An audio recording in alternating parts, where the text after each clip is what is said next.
Democrats in the gubernatorial race for California still won't answer questions about whether he knew or not. And also, we're going to be talking about how now, because there's a threat that they might be locked out of the gubernatorial election, there's a push to get rid of the jungle primary just conveniently. We're going to get into that and all more on this episode of the California Underground starting right now.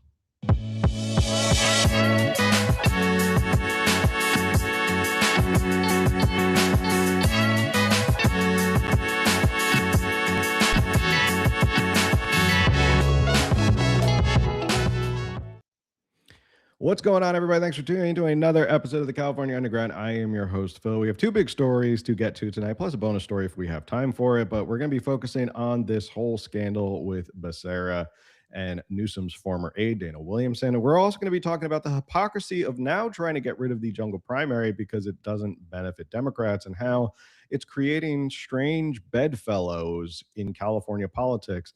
But first, I'm going to bring in my trusted co-host, the best, the fastest researcher in the West, back from last week. What's going on, Camille? How are you? I'm good. I'm back. I'm alive. She's back. People were worried about you. There were prayers in the comments. People hoping that you thank got better. you. I missed you all. Well, I was in the chat, but yes, you were there. You were here hanging out in the chat and stuff like that. So, all right. So we got two big stories tonight. Usually we have three, but tonight we're going with these two stories because I think there's a lot to unpack with both of them, and I want to give enough time to talk about both of them. Mm-hmm. This first story, we like to pat ourselves on the back for doing this, but we reported on this and talked about this 6 months ago in November. We talked about how Dana Williamson, who was the former aide of Gavin Newsom, she was like the top aide to Gavin Newsom for a while, got arrested or indicted for federal fraud, basically campaign finance fraud, because she was stealing money from Becerra's dormant account. And now she just pled guilty to a whole bunch of charges. We're going to watch a video and then we're going to break down what is exactly happening, because now it's implicating the gubernatorial election. And so let's watch that video right now.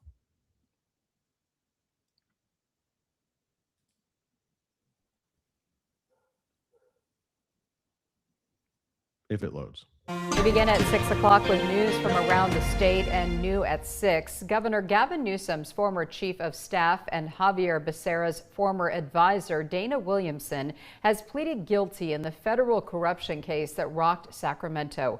17's Capitol correspondent Eitan Wallace was in the courtroom today with Williamson and has a closer look at the penalties she could face.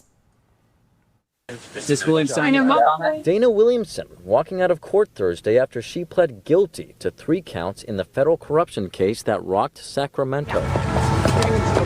Williamson, a longtime political consultant who served as chief of staff to Governor Gavin Newsom from 2022 to 2024, was accused of conspiring to fraudulently divert $225,000 from a dormant campaign account belonging to former U.S. Health and Human Services Secretary and former California Attorney General Xavier Becerra, and then working with lobbyist Greg Campbell to help funnel that money to Becerra's former chief of staff, Sean McCluskey. Mr. McCluskey, any comment? McCluskey and Campbell previously pled guilty in the case, and as of Thursday morning, so has Williamson. As part of her plea deal, 20 of the 23 original charges against her will be dismissed. She pled guilty to the 3 remaining counts. They are conspiracy to commit bank and wire fraud, filing a false tax return, and making false statements to the FBI during their investigation. Williamson's attorney, McGregor Scott. She has accepted responsibility today for what she did by pleading guilty. She's now a felon. As for why Williamson took part in the scheme to get the funds from Becerra's dormant campaign account to McCluskey, her attorney says Williamson was trying to help McCluskey, a longtime friend of hers who was struggling financially. She was trying to help a friend in a hard time. Mr. McCluskey was living on a government salary. His wife was home with the kids. They didn't have enough money. And that's where this all originated. And she was simply trying to help a friend in a pinch as best she could. Becerra. I've got to pause there because that might be the biggest pile of horse manure as an excuse for committing wire fraud or federal crimes. She was just trying to help a friend. I mean, the poor guy. She's a good heart. I mean, her heart was in the right place. So, she was just trying to help a guy on a government salary, and he wasn't making enough money, and he had a wife and kids at home, and he had to support them, and that's why, that's why they had to commit these crimes. That's why they I had want to to talk about steal. that for a second. Well, sorry, I interrupted you. Continue. No, go ahead. I was just ranting about how it's kind of absurd that they're trying to use that as an excuse, but go ahead. Right. But let's talk about the government salary part. So, Mhm. I'm sorry, what was his official job title? What position? What was he? He was one of the chief of staff. Let me pull this up right now. Longtime chief of staff Well, of Becerra. So Becerra, but who was the attorney general, he was the chief of staff for the attorney general's office in California. right, but he was working in DC, right? Wasn't that the thing? He was Yes. kind of like back and so what was he doing in DC? The chief of staff to Attorney General in California works in DC? It might it's possible. It doesn't say what he was doing. It just says he was this longtime chief of staff. He followed from Becerra from California, Washington, when he became HHS secretary. So I imagine he was a staffer, maybe a top aide, something like that. But he wasn't chief of staff. So the facts are saying that he made more money as a chief of staff for the attorney general than he did when he went to Washington and worked for the HHS secretary. Okay. So I know we're not going to get into this. I should have looked up his salary. If he's a federal employee or a state employee, it would be somewhere public. But Hmm. there's a big argument here, and this is totally not tonight's topic, but if he can't afford to live on that salary while his family is living in California, then California, obviously, which I mean, we all talk about it, has an affordability crisis, but that should be acknowledged. Anyway, again, not the point, but if he allegedly can't. So, sorry. Hold on, I'm looking this up because how do you spell this guy's name? I gotta copy and paste. That's a lot of C's in the middle there. McCluskey. I'm looking this up right now. Let's see. Chief Deputy Attorney General. Woof. Yeah. As of 2020, he made in total pay $210,000. Total pay $300,000. That includes all the benefits of $90,000.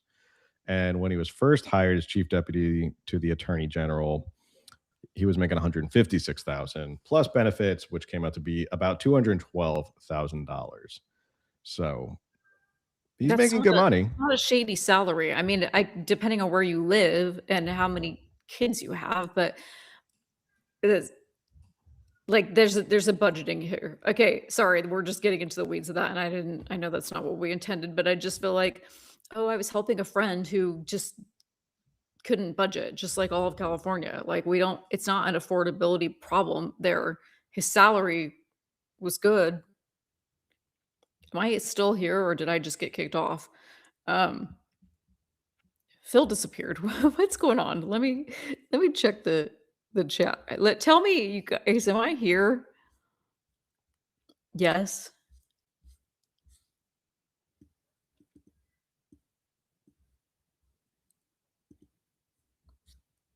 Sorry, I'm checking the chat. Who's here?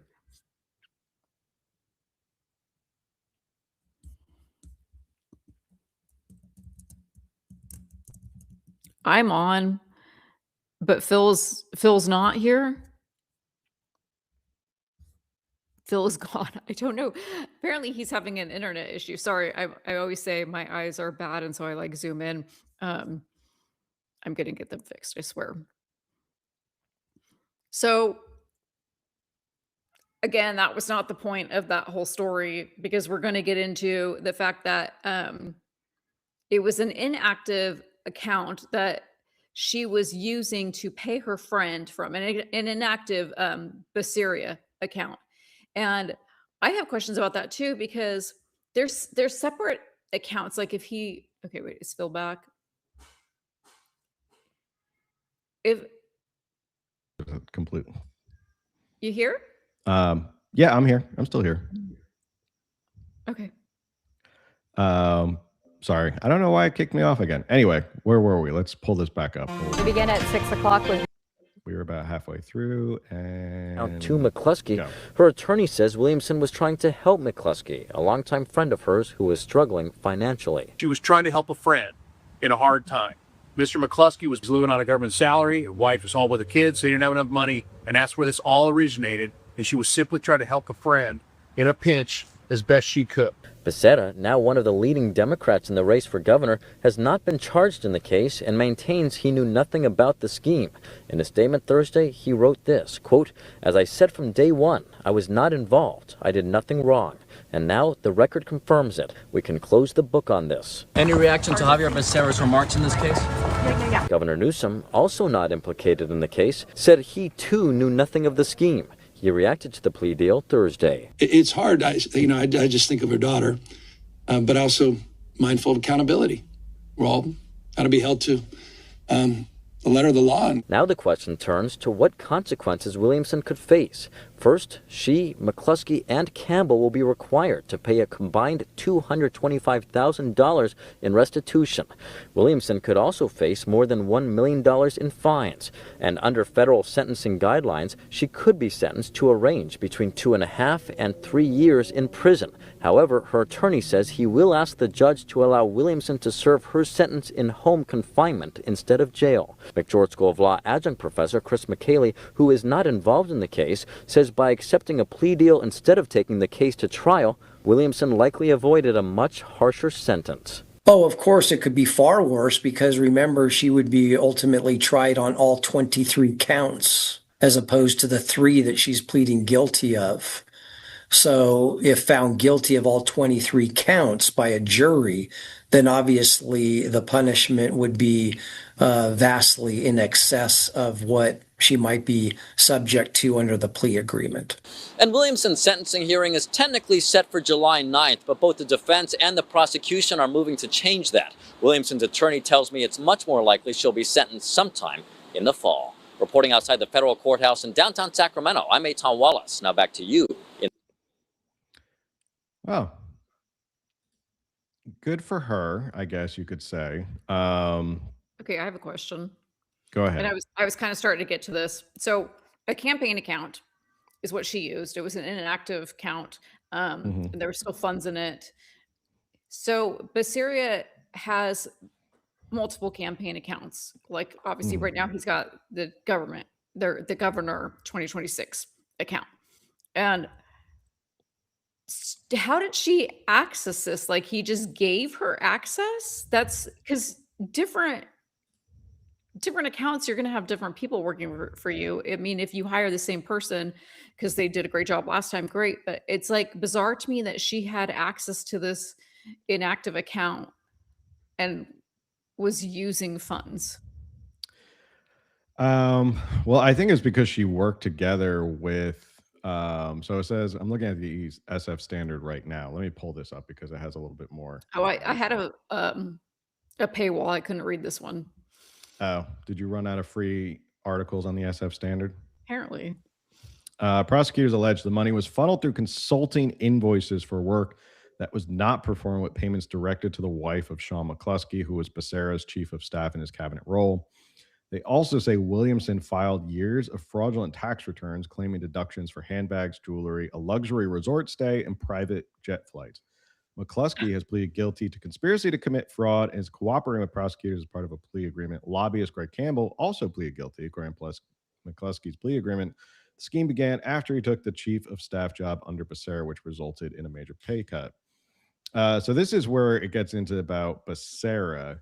This is why we're trying to tie it all into Becerra and what's going on with the gubernatorial election that's happening. Well, the primary is happening in 2 weeks. Remember, 2 weeks. Next week, we're going to have our primary roundtable, kind of final show about the primary in case you have any questions. It's going to be like a roundtable. We're going to have Kyle, Susan going to be back.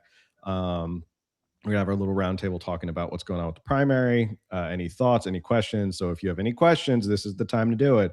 Can't promise we'll answer everything, but we'll try and do our best. Anyway, what did the Fed say Becerra knew? He was public official number one, the owner of the account from the money which was allegedly taken. Following the indictment's release, Becerra confirmed that he was public official number one and said news was a gut punch. But then he goes on to say, quote, if I had been involved, the U.S. attorney would have had me an indictment in that indictment already. I was not involved, Becerra said.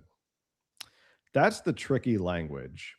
So first, to answer your question, it looks like they had this scheme where they were doing consulting invoices that were being funneled, I guess, to McCluskey's wife, where they were saying that they were consulting the Becerra campaign, the dormant campaign, sending those invoices to that campaign, paying out through the campaign funds, and then sending it to McCluskey's wife. And then she was also somehow taking money out because she was buying, I guess she was using the campaign funds to buy all these luxury goods, private jet flights. Like, those aren't cheap. How much money did Becerra probably have left over? That's the big question.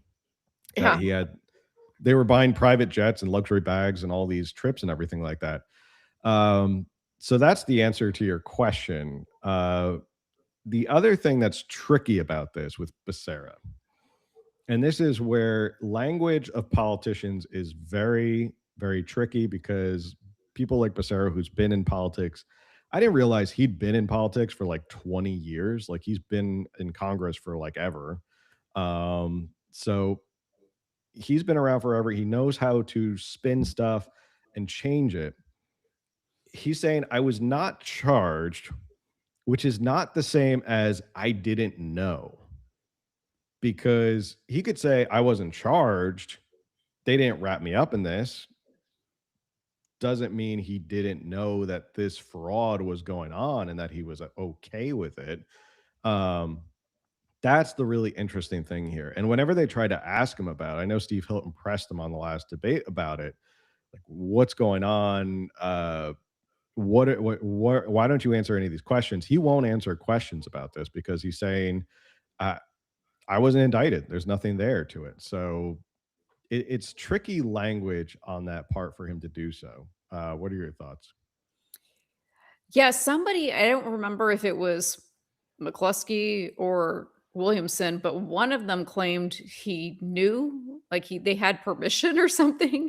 And so it is obviously like a his word versus her word kind of situation. I don't remember who it was. I watched a YouTube video on it earlier today, and that's what they claimed.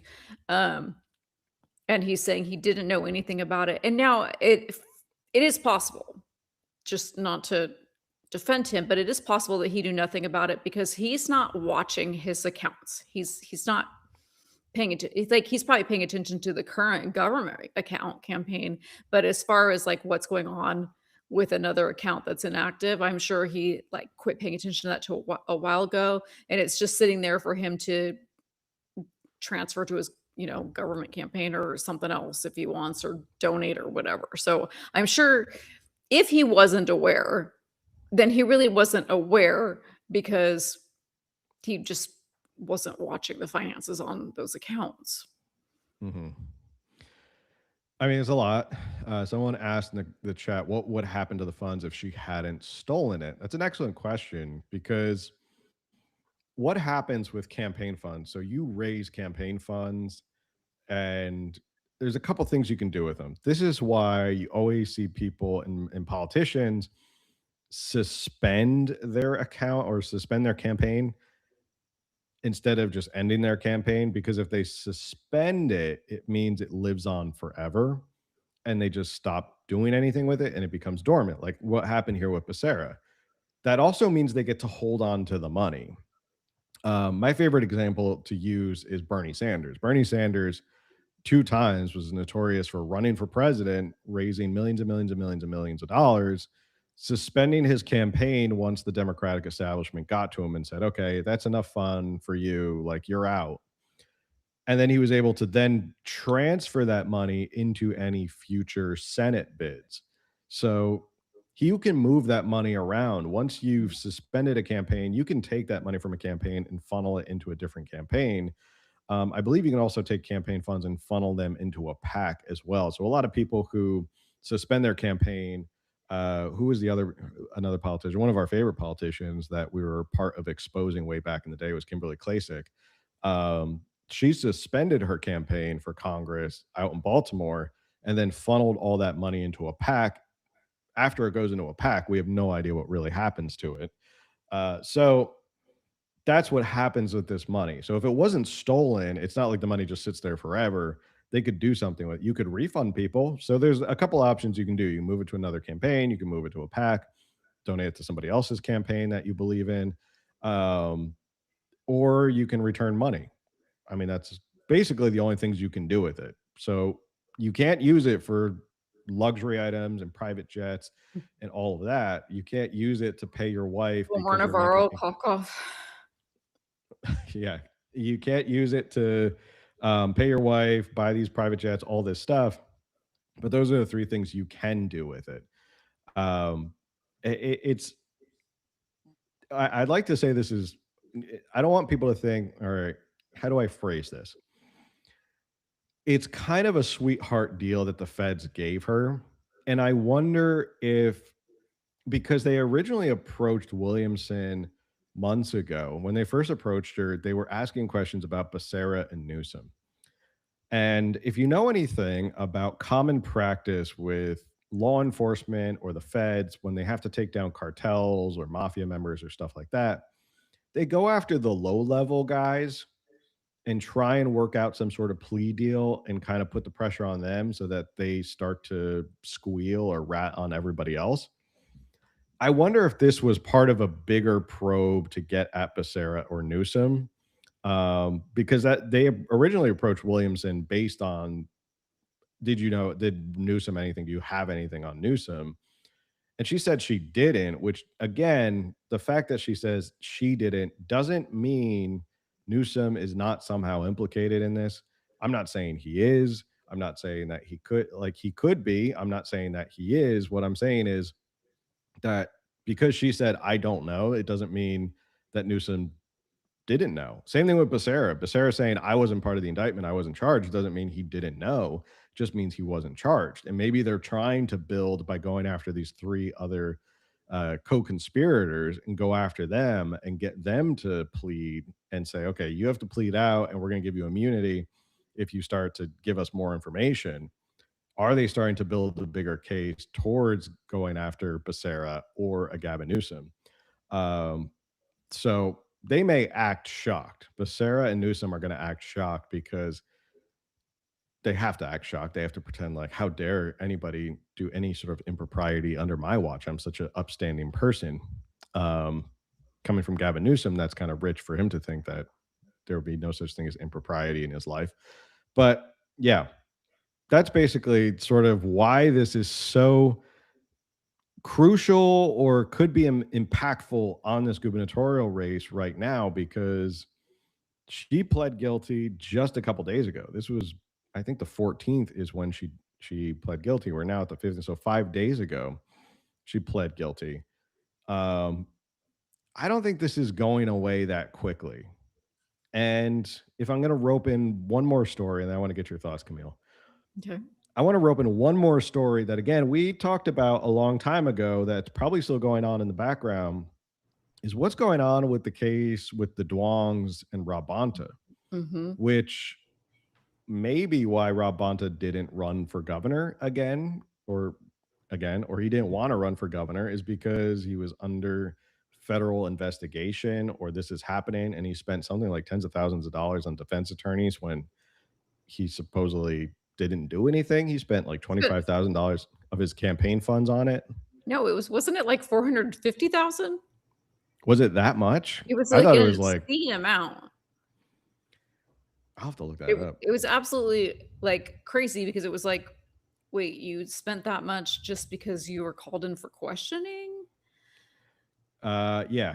Let me look that up real quick. Sorry Let me get if I your just thoughts on made what that you think number, about them maybe getting more information on Newsom. Yeah, I agree. I feel like there is more going on behind the scenes that who knows how long before it even comes out. But I do believe that more people, like high up people, are likely being investigated, or at least staff of high up people, because yes, there's just too much of this weird stuff going on. That Duong case, and how they were then connected to like the mayor of Oakland, who was her fraud, and like it's just, there's a lot of fraud wrapped up around these people, whether or not they're like oh, but I wasn't involved. I wasn't indicted. Like it's people surrounding them, and that is interesting. And I also want to bring up the point that, well, I get that like anybody can turn into anything. Like Dana Williamson was maybe really honest, and there was like this supposedly desperate move, although buying luxury handbags is not desperate, but it's possible that up until that she was an honest person. But I do feel like it just shows that these people are not good at hiring. And like we're putting them in these top positions, we're electing them to these top positions, and then they absolutely suck at who they hire. To answer your question, you were right. It is $468,000. Still astounding. That's a lot of money. He, from his 2026 reelection campaign on legal services after authorities questioned about a federal bribery investigation involving Oakland businessman David Trong Duong and Andy Hung Duong. Payments were sent to Silicon Valley law firm Wilson, Sonsini, Goodrich, and Rosati, logged in campaign finance records as professional services, legal/accounting. When asked about the rates, Bonta acknowledged attorneys were billing at $1,000, $2,000, and $3,000 an hour. But Well, said Phil. he may have had an audible gasp when he saw the final bill. Yeah, it's not even my legal bill, and I'm having an audible gasp just looking at the fact that you paid $468,000 on a supposed crime or case that you're not even involved in. Right. Just questions. Just questions. They just want to question you. So where $468,000 went, I guess when you have someone on the ropes like a Rob Bonta and his whole political career might fall down around him, you can charge $1,000, $2,000, $3,000 an hour for these legal fees. The other point I want to kind of come back to about this story, outside of the fact that yes, Becerra is somewhat in the middle of this entire controversy. Newsom also in the middle of this entire controversy. It was his former top aide. Dana Williamson was often quoted as one of the most powerful people in Sacramento under Gavin Newsom because she was kind of like a bully and she was just like a bulldog when it came to getting what she wanted. Obviously. I mean, she just got so brazen that she just felt like she could do whatever she wanted and she would never get caught doing it. Again, problem with a one-party state is you get so emboldened by the fact that nobody's holding you accountable. You could feel like you can do anything and get away with anything. I want to come back to this point about McCluskey said that he found it hard to live on a government salary for what he was doing. All right, so yeah, $200,000, $220,000 in pay, yearly pay in 2020.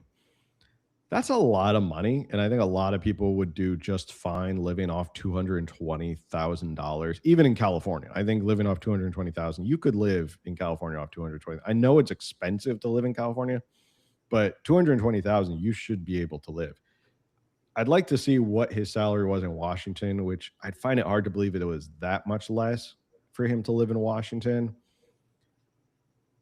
But maybe it comes up with this sort of resentment and anger after I saw Mike Johnson go to the podium and have this press conference crying the blues about how they have to increase the pay of congressmen because they can't live off 174,000. It's just unfathomable. We can't live on 174,000. What do you expect of us? We can't live on 174,000.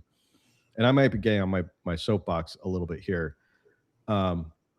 First off, 174,000 in most parts of the country is a lot of money to be making. It's a very comfortable lifestyle if you're bringing in 174,000. Maybe in California it's not as much, but still 174,000 in a lot of parts of the country. If you're a congressman, all of your expenses are paid for, your flights, all that stuff is paid for. Like you get flown around the country.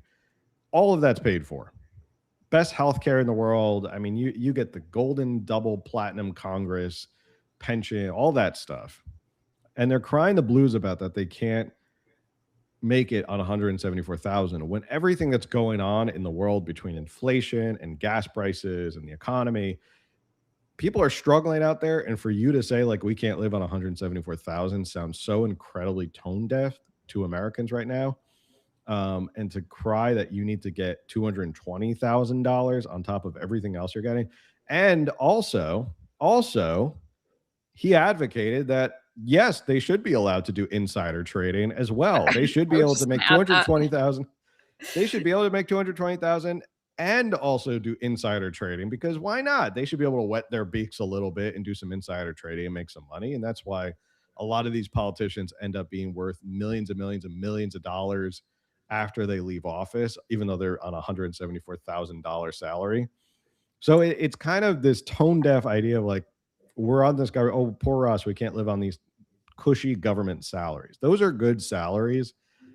A lot of the country is struggling right now with affordability, and you're crying about making $174,000.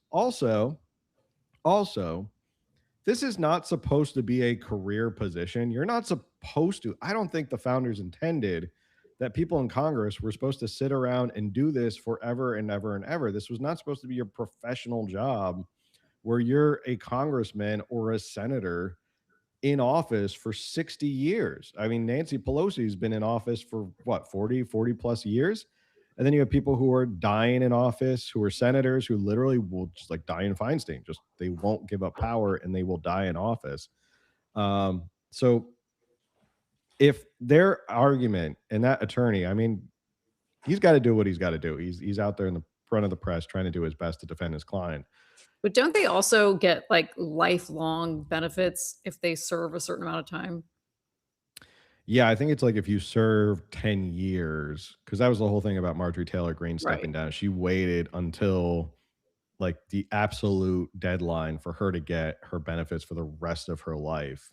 So she waited like a certain amount. I forget how long. I guess it's got to be 10 years. She was in Congress for 10 years. I don't know. It seems like a short time, but 10 years is still a long time to be in Congress. Yeah, they get benefits for the rest of their lives. They get a pension. You're getting a sweet gig. You're supposed to be a public servant. You're not supposed to be someone who lives there forever and gets this cushy salary and also is allowed to do insider trading. I don't know. It sounds so tone deaf to me that that's their excuse. It's this poor guy who was, going from chief of staff of the attorney general in California to working in Washington under the Health and Human Services secretary as his right-hand man. Poor him that he can't live off of the money that he's making. I don't know. What are your thoughts? Also, a lot of them are probably dual income, which you could argue, we'll see, they need to be. But no, a lot of women still want to work.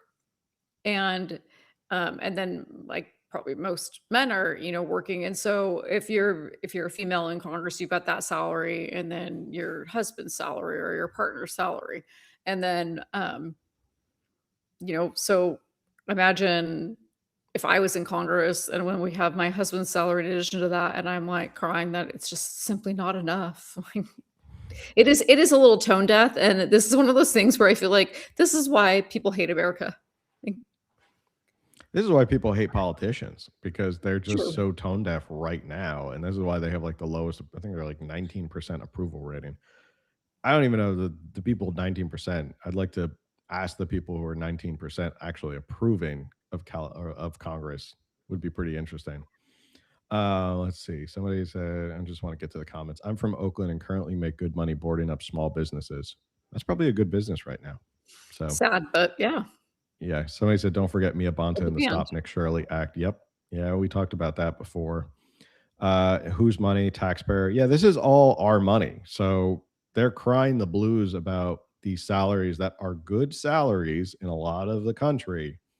A lot of people would probably kill to have a $174,000 salary. And they're just thumbing their nose at it because it's so expensive. Hey, it's not our fault that DC is expensive. That sounds like a DC problem. Maybe you should live outside of DC. Maybe you shouldn't live in DC.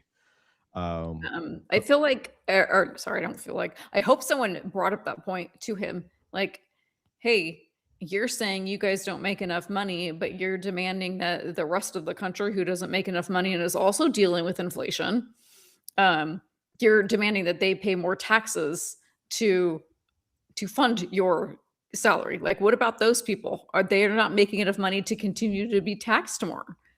And then when they can't make enough money, then they become dependent on the government, and then the rest of us are funding everybody. Mm-hmm. Just adding to the chat right now. I'd prefer to pay zero taxes and let them inside trade, but they get no salary. Sure. Yeah. I mean, why not? Like, we don't pay their salaries, but they can inside trade. Someone asked about whether or not we know anything about the Chinese spy. We haven't looked into that story. That's not on tonight's episode. So we'll definitely have to look into it because that's an interesting story about the lady who was also, I saw something breaking about Fiona Ma was also in contact with the CCP. Have you seen that story? No, I haven't. I'll have to look that. So that's, maybe we could do a whole episode on like Chinese spies in California. That would be a good episode.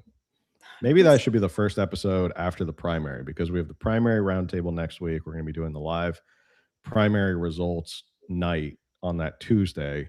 So maybe we'll do the Chinese spies episode and kind of do a deep dive into how many Chinese spies are in California. How many know? How many known Chinese spies there are in California? All right. Any other comments on Becerra? Okay. Final question for the chat and for you, Camille. Do you think this has any effect on the gubernatorial race coming down to the wire? Unless something drastic happens in the next 2 weeks, I don't think so. People's minds are, I think, made up. A lot of people don't pay attention to the news. And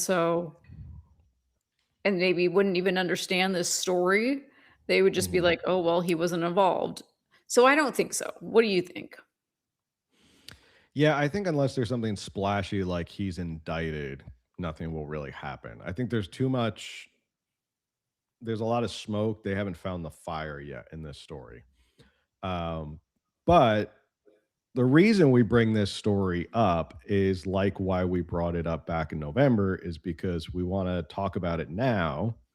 So when this story does resurface, not just so we can pat ourselves on the back, but also so our listeners are informed and are like, oh yeah, they talked about this on California Underground. They talked about Dana Williamson and Xavier Becerra and Newsom and all this stuff.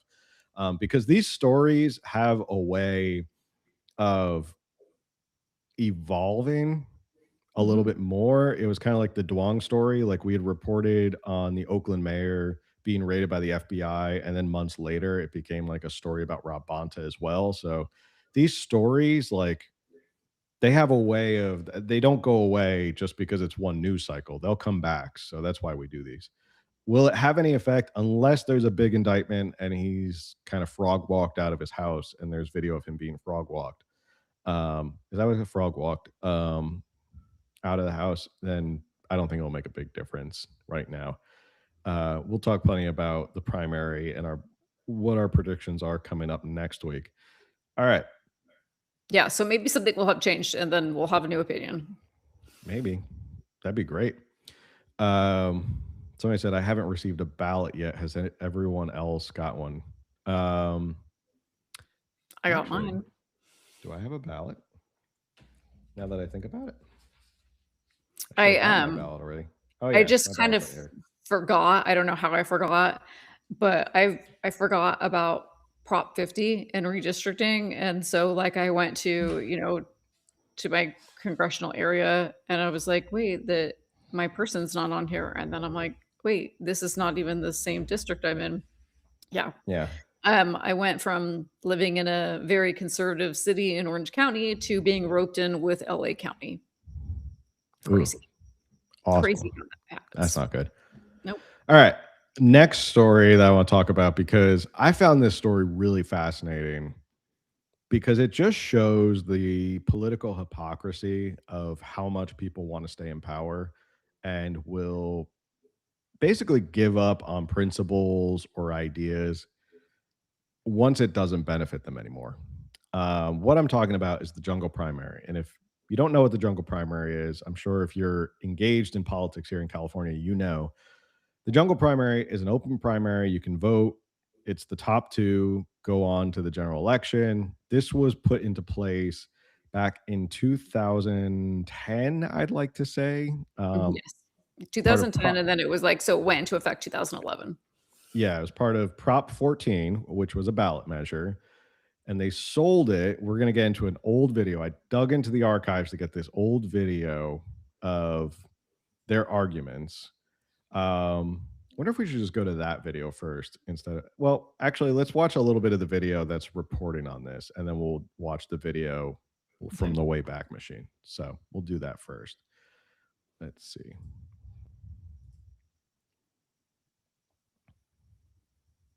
17 News is your local election headquarters. There is a new push to repeal California's so-called top two jungle primary system.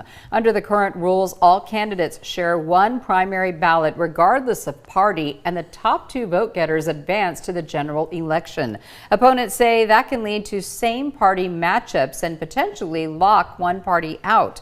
But now a bipartisan effort is underway to undo the system and return to a traditional primary where each party advances its own nominee. 17's Capitol correspondent Eitan Wallace spoke to proponents behind the repeal effort and shares their message. Primary ballots are out, and if you've received yours, you may have noticed it's a long one.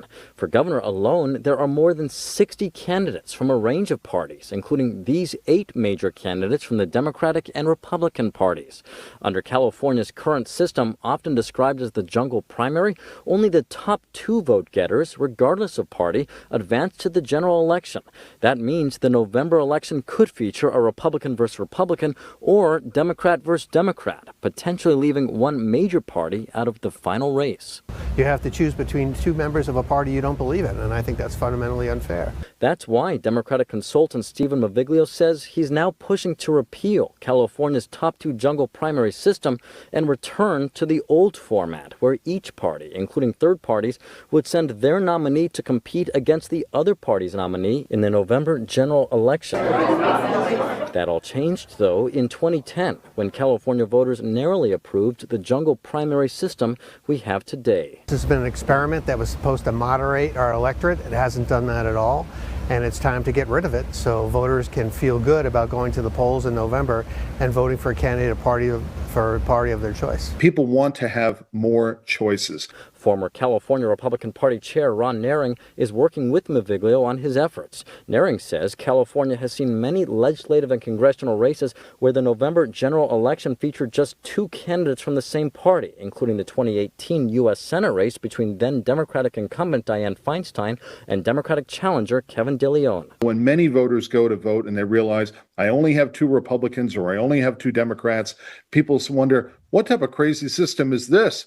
And where's my ability to vote for a different candidate of a party that I want? Still, the effort does face opposition.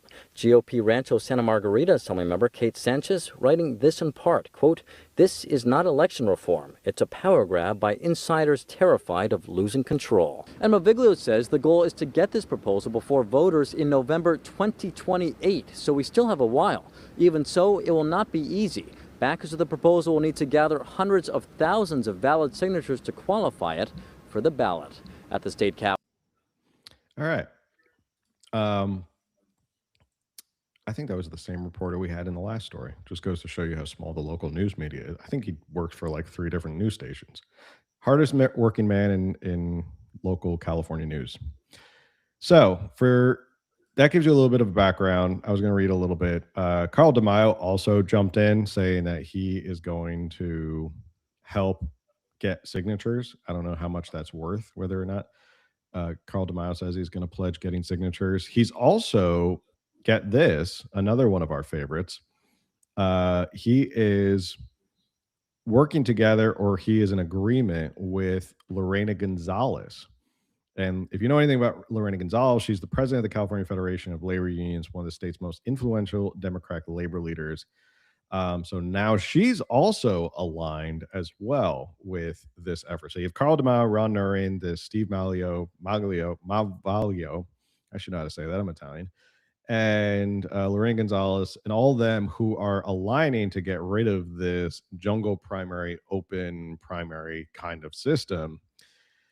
And the argument for it was back in the day that you wanted to increase more ballot access for different candidates, because if you had an open primary, then the open primary allows people to vote for who they really want, whether it's across party lines, whether it's two Republicans or two Republican, Democrat, Independent, or whatever.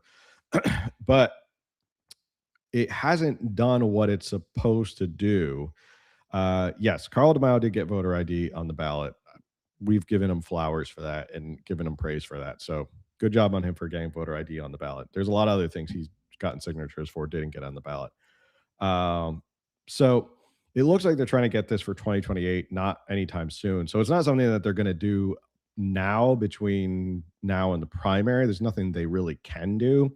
Gavin Newsom did say something about he is planning on, in case there is two Republicans, that he has a break glass measure. I'm concerned what his break in case of emergency kind of measure is. Why he said something like that is kind of ominous. But needless to say, you have prominent Republicans and prominent Democrats who are aligning to get rid of the jungle primary. Now, there's obviously two sides to this coin. One is, I think Democrats got scared because there is a real potential that maybe they get locked out of this gubernatorial election. There's a real possibility. Corbin asked, what is the break glass measure? I don't know. That's what's so ominous about it. It's kind of mysterious. I have no idea what the break glass measure is. So I think it's one, Democrats see the writing on the wall that maybe this is going to backfire in one way. It could backfire in terms of the gubernatorial. It could backfire in a whole different bunch of ways. I think Republicans see it as an opportunity to get back in the race, where they've been locked out of so many races because of this jungle primary and the inability to even be on the ballot for the general. So they couldn't even make like a good case or argument to be elected to some of these seats and try and flip these seats. It's hard to flip a lot of seats when it's always Democrat versus Democrat and you never get a Republican in there anyway. So I could see why both sides are doing this. It's not because they're being altruistic, in my opinion. By no means. I think they're just doing it because they believe in democracy and access to the ballot. It's mostly because they're protecting themselves. I lost you there for a second, Camille. Do you have any thoughts? Yes. Well, unfortunately, I missed part of that. So I hope that I don't repeat anything you said. But you raised excellent points that I hadn't considered, because I was very against this. And to me, this kind of felt like reminiscent of Prop 50, of we don't want Congress to, be controlled by the right, and therefore we're going to redistrict to make sure that California does its part to get rid of the Republicans. And so that's where it's like, now this is coming because they're afraid of the Bianco versus Hilton in the general, and therefore they're like, oh, well, then we need to change it because we can't have Republicans taken over. And it is kind of ridiculous, because I do like the jungle primary, but you said some excellent points, and that does make me think, well, yeah, there are some districts where the only options then are two Democrats or two Republicans. However, if that's how the district voted in the primary, then that's probably how the district is. That shows where where their values lie, where their party lies. But sorry, I don't know where I was going with that. Anyway. Yeah, I was thinking about this a lot today and kind of brainstorming about it, because there's a lot of arguments for both sides of why there was a jungle primary. And I want to show this clip from a long time ago about why they were arguing for and why they were arguing against this idea of jungle primary. I guess you could say, yes, an open primary opens it up because then it's just the top two vote getters and whoever's most popular.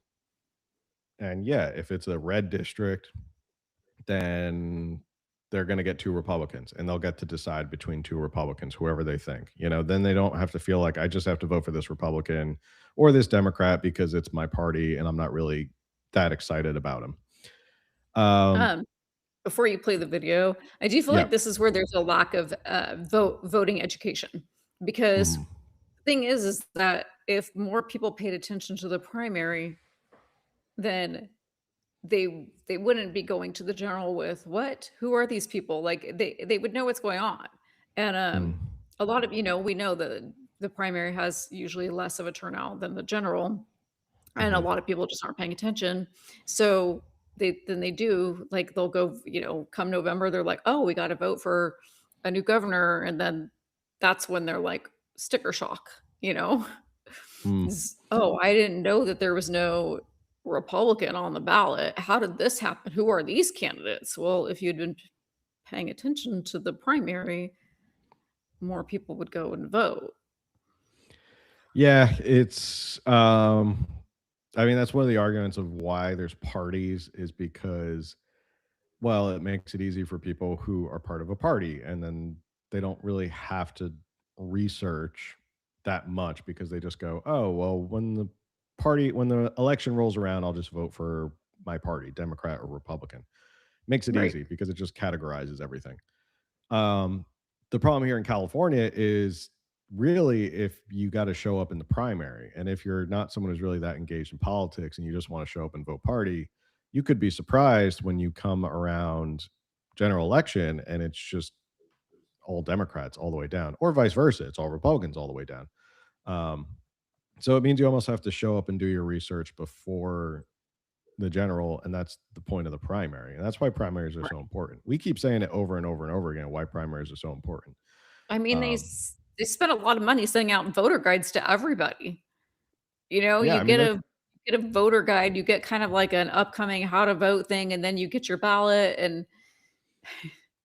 there's a lot of info out there. It's not like they're hiding it, and then we all show up going, I don't know what to do. yeah, it's not like it's done in secrecy. They spent a lot of money on the primary. All right, I want to show this video from about 14 years ago of them arguing over Prop 14. Welcome back to News Conference. Proposition 14 on the June ballot is a talker. It's about an open primary and will change the way you vote and could change the way Sacramento governs. With us, two individuals to talk about it.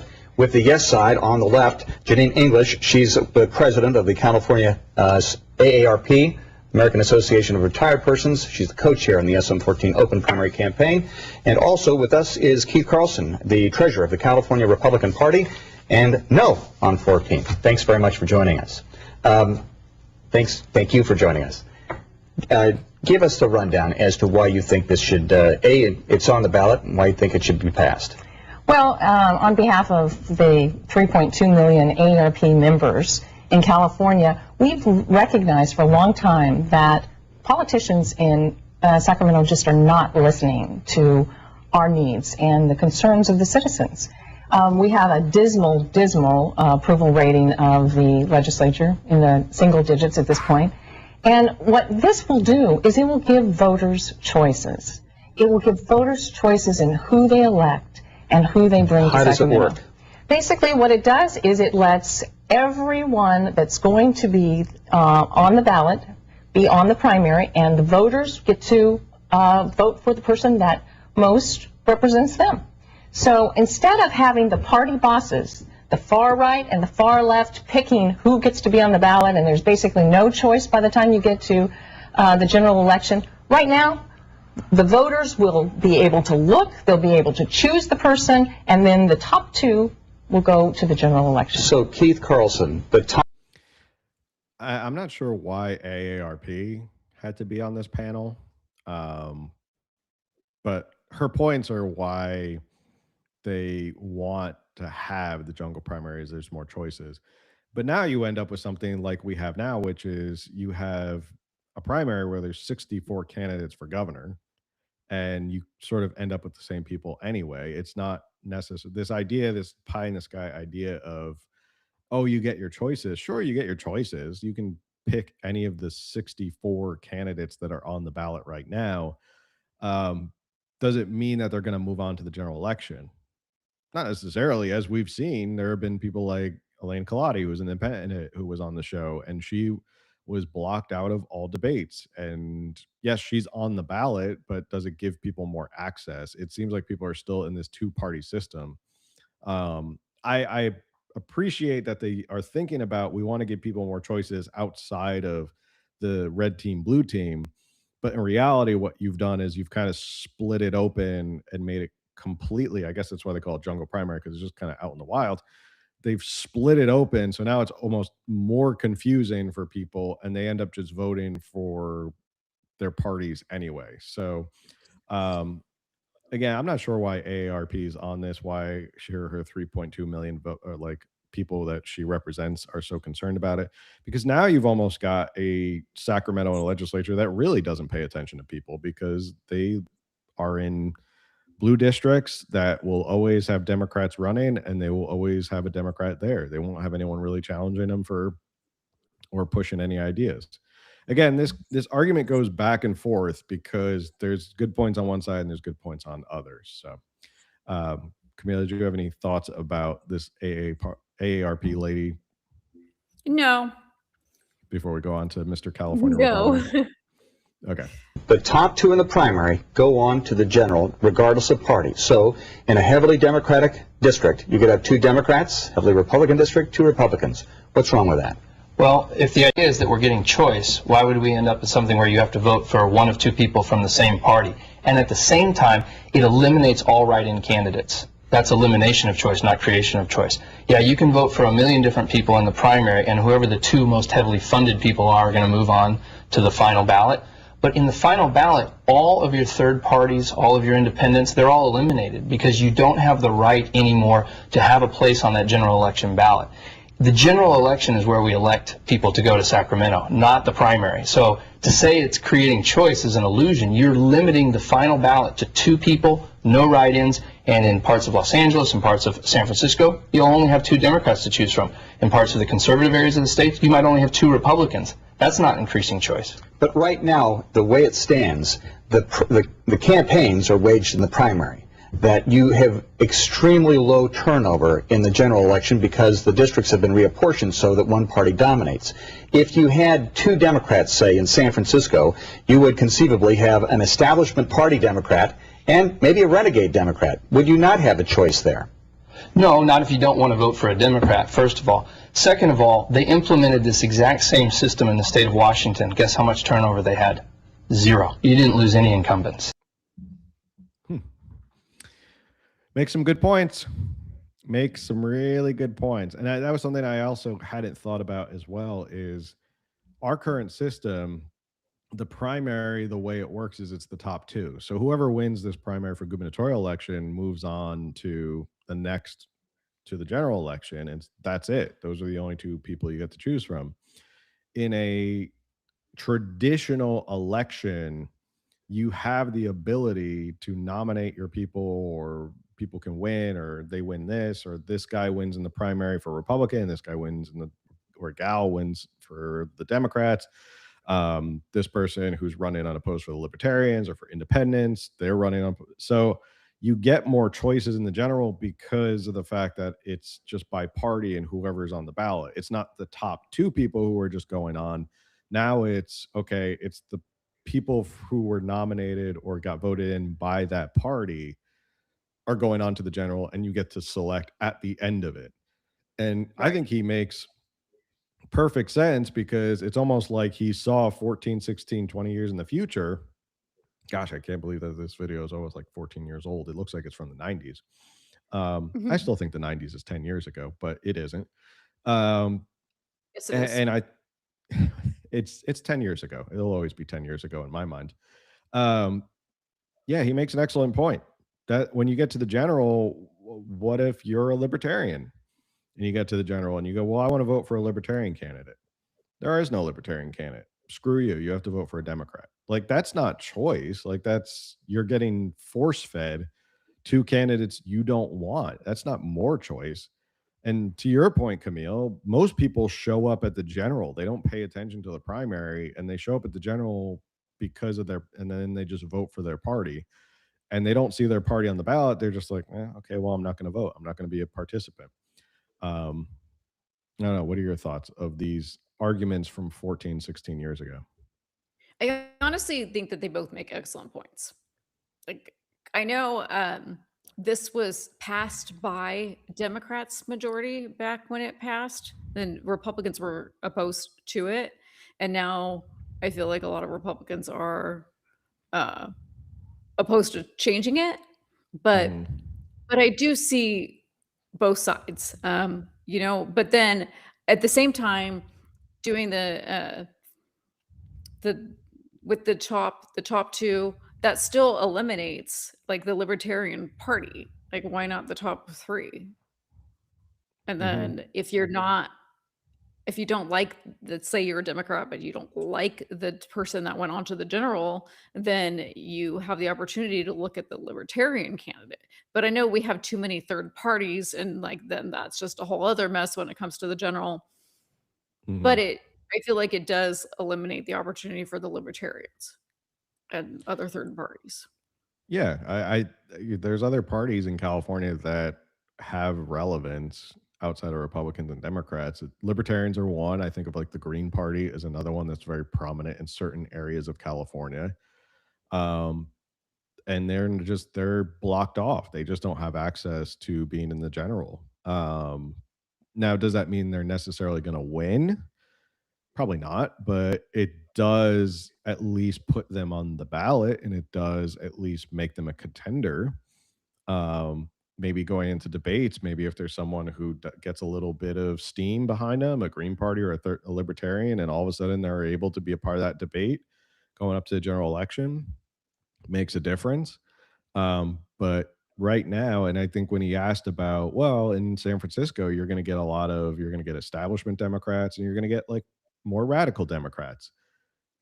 Okay, but these districts, even though they're super, super blue, doesn't mean that everybody in that district is a Democrat. There are plenty. Who was that one lady we liked in that video? That Asian woman in San Francisco with the MAGA hat. I, Winky? Winky. With, Yes, is and that her name?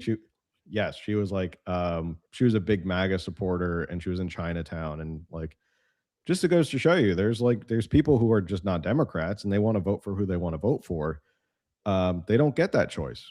So, I think the to put it bluntly, I don't think the choice argument really works anymore for the jungle primary. It it definitely failed in that terms of giving you it gives you a choice in the primary because you can choose whoever you want. It doesn't work at the end when it really matters, when you want to go to the polls and actually cast your ballot for someone who is going to be a part of that.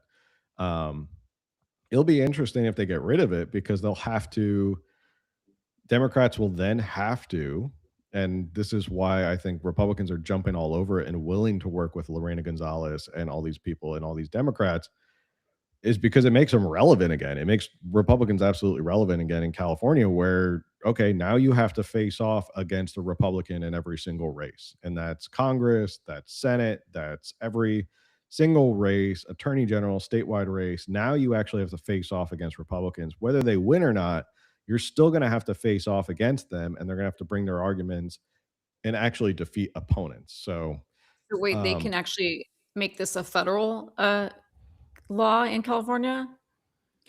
So Like that's it can how it is affect. right that's how it is right now. It's top 2. That's why when it was, Schiff versus, gosh, oh my gosh, I can't remember his name now. He ran Garvey. for Yes, Steve Garvey.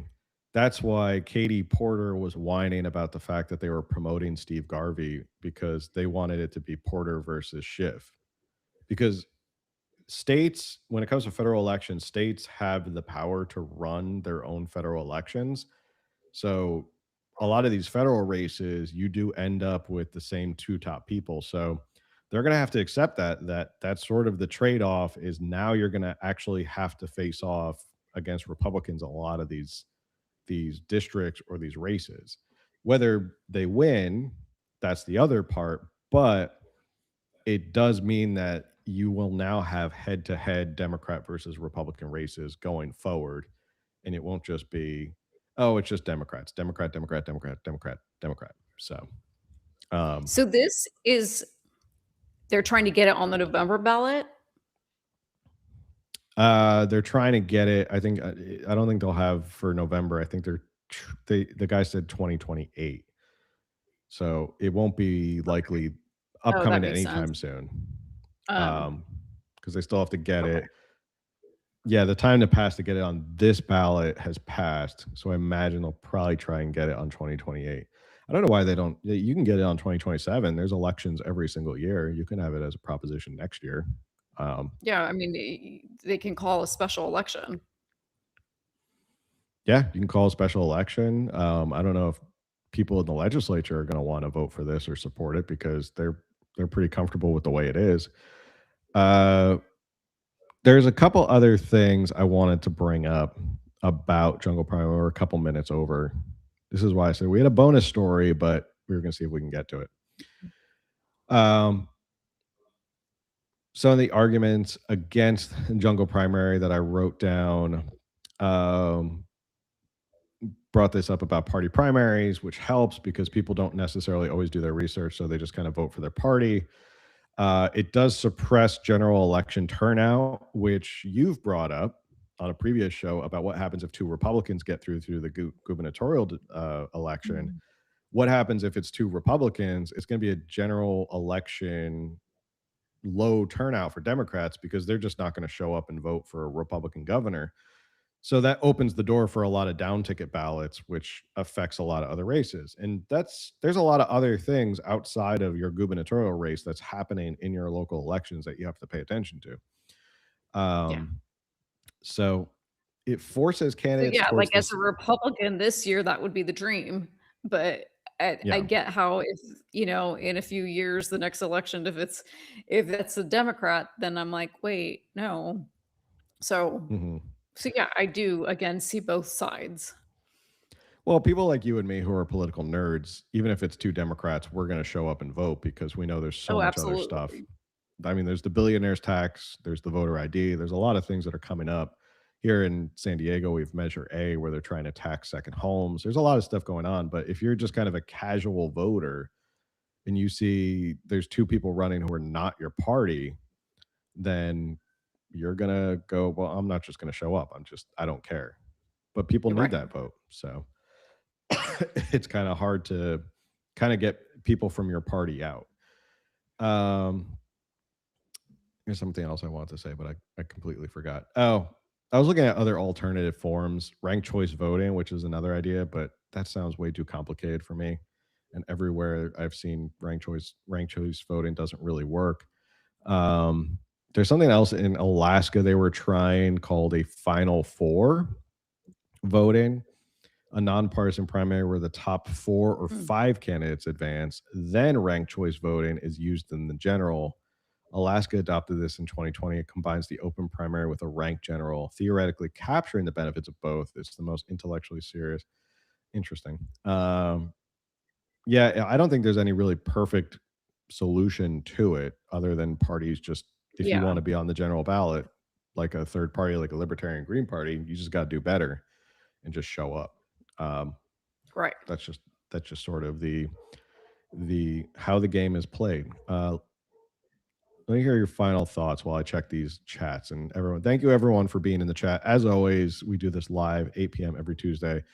We love people in the chat because gives us a ton of stuff to talk about, and we love seeing you guys chat and have your own conversation. So let me check the chat real quick while Camille gives me her final thoughts on the I kind jungle of like primary. what Alaska's doing, but at the same time, I feel like that will still be too much because people will combine like how the primary versus general will work. They'll get confused about like, wait, why are there now 4 people? Why, and yet there were 60 people last time, kind of thing. Like, I don't know. I just feel like trying to people who, because again, I think that most people are what was the term? They're not below average voters, as I called them, but Low information voters. low information voters, because I think the majority of people are low information voters. I could be wrong on that, but and so when you have the primary, and okay, so obviously California is a huge and very diverse state, very populated. So I feel like if the primary and the general are run 2 different ways, people will just be confused.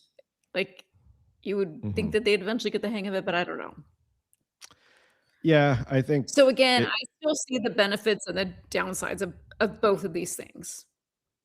Yeah, it's I don't know if there's any perfect solution that opens more access to other. You just got to vote for different people. I mean, that's the thing. It's tough because the two parties have such a stranglehold on our elections right now that it is what it is for right now. But people who run these other parties have to do better and start registering and growing their parties.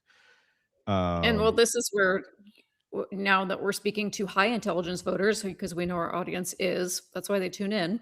Um, you, if you're whatever party you are, get involved with your candidates, donate, phone bank, door knock, do your part to help promote that candidate and why you believe that they're the better candidate.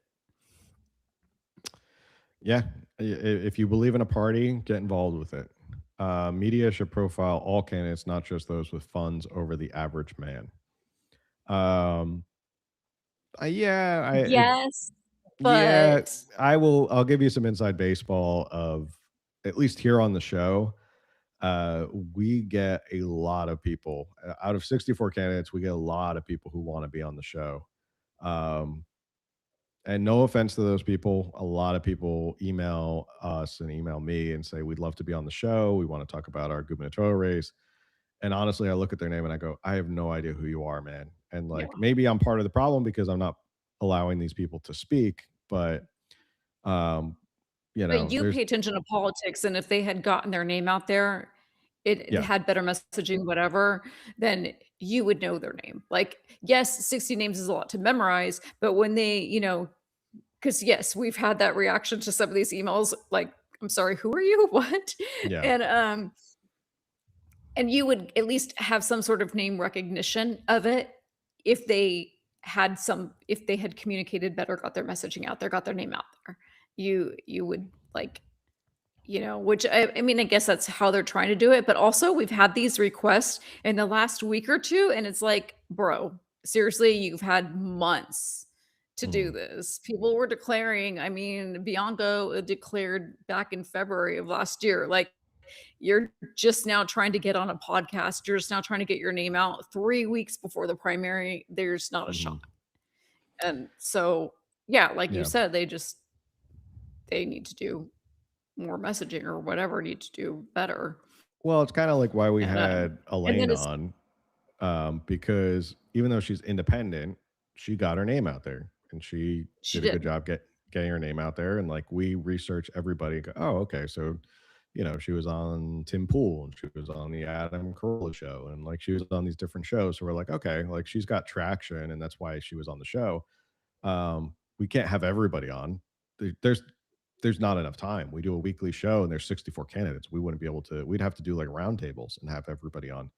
Well, can There's you just no imagine way. too, like as far as like these debates where yes, I do feel like a lot of people are left out of the debates, but if like they're going to give a fair chance to everybody for these debates, then you're going to have Mhm. like double the amount of candidates because they're looking for their 15 minutes of fame. Phil's like going to declare and go up and debate just to be like, oh, well, this is what I've done, my podcast, and then all those Mhm. viewers, not all of them, but like from all those viewers, people are going to be like, oh, what he said some interesting things. I wonder what his podcast is all about. Like, he doesn't have a shot at being the governor.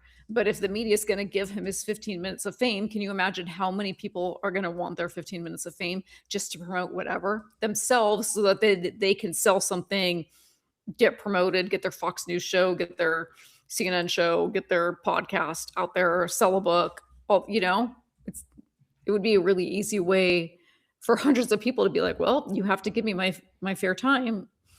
Yeah, you have to platform me. So someone said it in the chat. You got to make your name known because the people have to associate with your message. Yeah, I think you got to get out there and make some noise and get some. And that's why they have polling, and that's why they don't allow all 64 people on the debate stage, because it would be a cluster to have all those people on the debate stage, and they have to kind of cut it off somewhere and being like, okay, you have to meet like this amount, like you have to do something. So it's not a perfect system, but it is interesting that they are now trying to get rid of this because they came so close. And it could happen. It still could happen where we have two Republicans running in the gubernatorial election. And if that happens, they'll definitely speed this up to try and get rid of the jungle primary. And it's interesting that they were such fans of it for almost 20 years. Now, all of a sudden, because it doesn't benefit them, they are totally against it and want to get rid of it. And speaking of Yeah. moderate and radical Democrats in San Francisco, last comment before we have to hop off for the night because we're running out of time here. Nancy Pelosi backed someone that I didn't even know before she said who she was. She was polling behind two candidates. She was like the third place polling candidate, and that's who Nancy Pelosi. She didn't endorse Scott Wiener, which Scott Wiener's someone should probably do a wellness check on him because he was probably thinking that he had this all sewn up at this point. So Yeah. He, I mean, he's been very vocal about his support for Pelosi and just I don't But know all the things with that's an her. example of the jungle primary is there are going to be two Democrats running for Congress in that district. And now one of them has Nancy Pelosi's support, which means she's going to have all the money and power behind her. So Sure. you won't get to see a Republicans face off against them. All right. Someone said, will it be on tape? Oh, are you asking about the book? Yeah. I don't know if it'll be on tape yet. That's a lot of work to make it on audiobook. For people who don't know, big announcement was that my book, The Gilded State, is coming out this summer, probably late August. We're putting the finishing touches on it, editing, formatting, all of that stuff. If you want to keep up with the updates, get some previews of free chapter previews and stuff like that, let you be informed when it's going to be coming out. Go to thegildedstate.com. Put in your email. I won't spam you with anything else. It's literally just for the book. So go check that out. Any final thoughts before we hop off for the night, Camille? Nope. Okay. I know we went over time, so thank you everyone for sticking with us.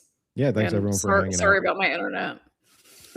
Next week we will have our roundtable, our primary roundtable. So tune in. That one will probably go a little bit longer because we have a lot to cover and talk about right before the primary. And then the week after, we'll be doing the primary election results on that Tuesday night. And with that, make sure you like, share, subscribe, review. All of that stuff helps with the algorithm. And as always, the best thing you can do to support the show that is 100% free is share it with someone else who you think will enjoy it. And with that, we will see you on the next one. Later.